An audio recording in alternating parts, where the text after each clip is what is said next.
আজকে আপনাদেরকে এমন একটি গাছ পরিচয় করিয়ে দিব, সেই গাছের নিচে শ্বেত আলু পাবেন, শ্বেত মূল। এরকম করে রসুনের মতো ছুলবেন আর চিবিয়ে চিবিয়ে খাবেন। রসুনের মতো ছুলবেন আর চিবিয়ে চিবিয়ে খাবেন। রাতে যখন আপনি আপনার স্ত্রীর কাছে শয়ন করবেন, যখন আপনি স্ত্রীর নদীতে মৈথুন করবেন, তখন আপনি হয়ে যাবেন রাতের বাদশা।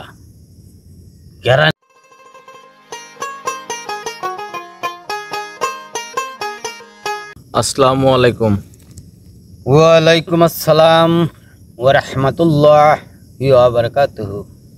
হুজুর, আপনার কাছে একটি প্রশ্ন নিয়ে আসলাম। অনেক সমস্যার মধ্যে পড়ে গেছি।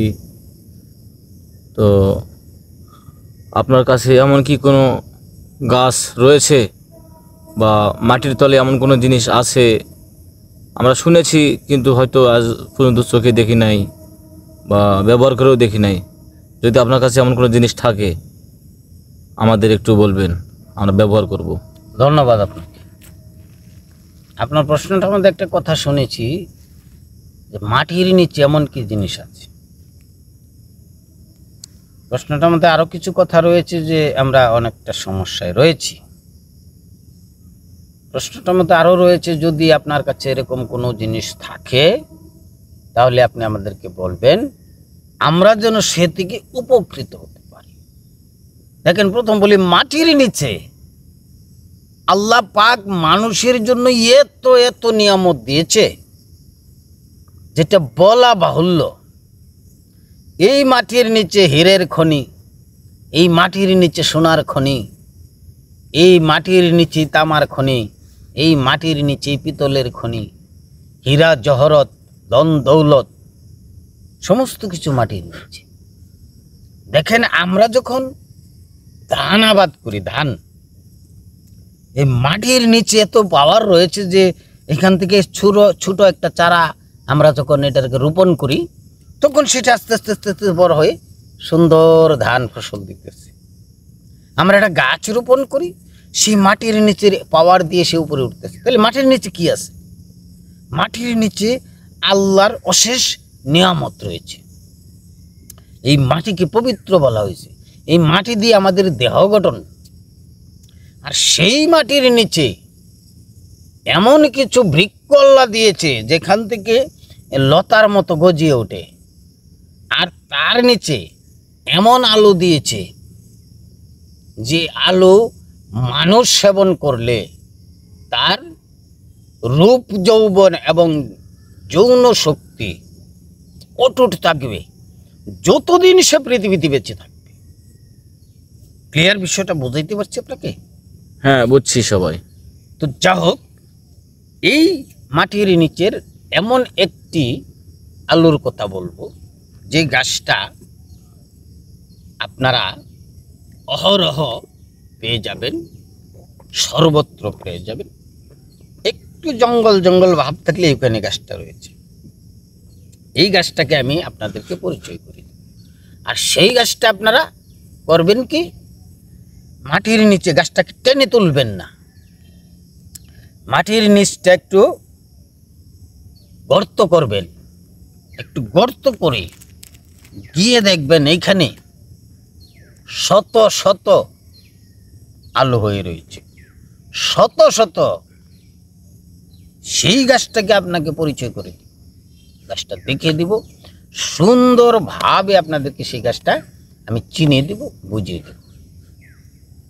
সেই ফলটা যদি আপনারা মধুর সাথে মিশিয়ে খান, আরো পাওয়ার পাবেন।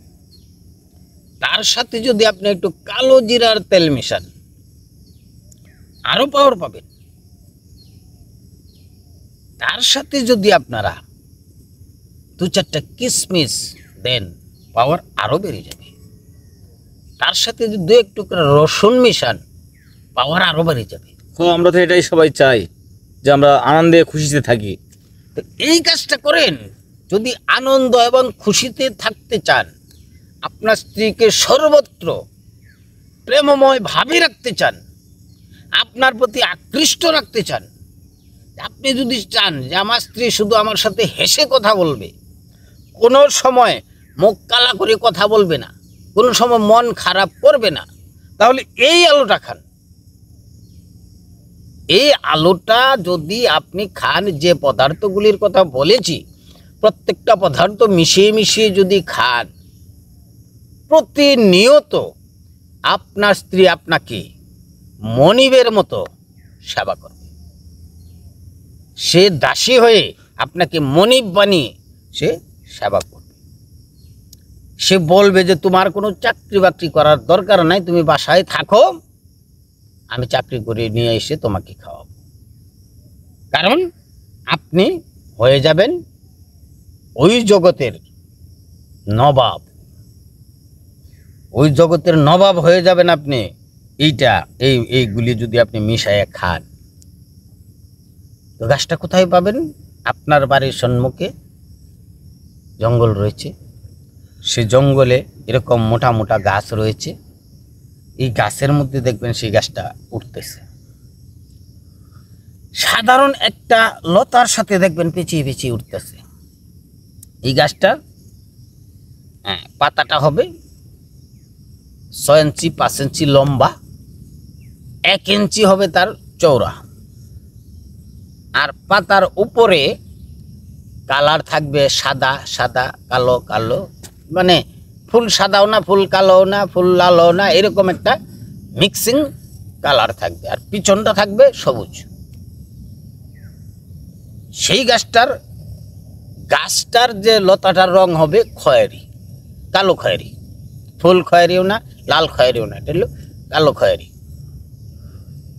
সেই গাছটা এত শক্তিশালী, এই 3-4টে গাছের লতা যদি আপনি একসাথে পেঁচিয়ে কোনো কিছু বাঁধেন, পানির নিচে যদি 6 মাস পরে থাকে, বাঁধের কিছু হবে না, বাদই থাকবে। এর গাছের এত শক্তি, তাহলে সেই গাছের আলুটার শক্তি কতটুকু আপনি বুঝে নেবেন। এই গাছটা হচ্ছে অনন্তমূল। নাম শুনেছেন অনেকবার? নাম শুনছি কিন্তু হয়তো দেখি নাই। দেখেন নাই? নাম শুনছেন অনেকবার, শতমূল শুনছেন, দেখেছেন শতমূল, কিন্তু অনন্তমূল দেখেন নাই। এই গাছটার নাম অনন্তমূল। সেই অনন্তমূল গাছটা আমি আপনাদেরকে চিনিয়ে দেব পরিষ্কারভাবে। আর সেই অনন্তমূল গাছটাকে আপনারা খুঁজে বের করে, আইডেন্টিফাই করে, এর যে ভিতরে নিচে যে অনন্ত অনন্ত যে আলু হয়ে রয়েছে, যে মূল হয়ে রয়েছে, সেই মূলগুলি আপনারা তুলে আনবেন আর সেবন করবেন, আর হয়ে যান একেবারে মনিব।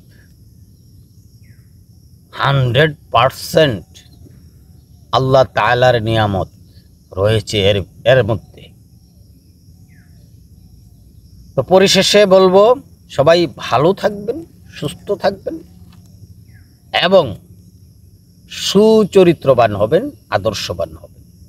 বড়দেরকে সম্মান করবেন, ছোটদেরকে স্নেহ করবেন, নিজেকে যত্ন করবেন। দেহগুরু সুস্থ তো সকল গুরু সুস্থ। আপনি অসুস্থ হয়ে যাবেন, শত শত বন্ধু ছিল আপনার, দেখবেন একজনও নাই। আপনি বিপদে পড়েছেন, একজনকে ফোন করে 5,000 টাকা চাইলেন, কত রঙের অজুহাত দিবে। তো সেক্ষেত্রে নিজেকে সুস্থ রাখবেন, ভালো থাকবেন। সবাই দোয়া করি, আমার জন্য দোয়া করবেন, আমি যেন ভালো থাকতে পারি, আল্লাহ যেন আমাকে ভালো রাখে, সে আশা ব্যক্ত করি আজ বিদায় নিচ্ছি। খুদা হাফেজ।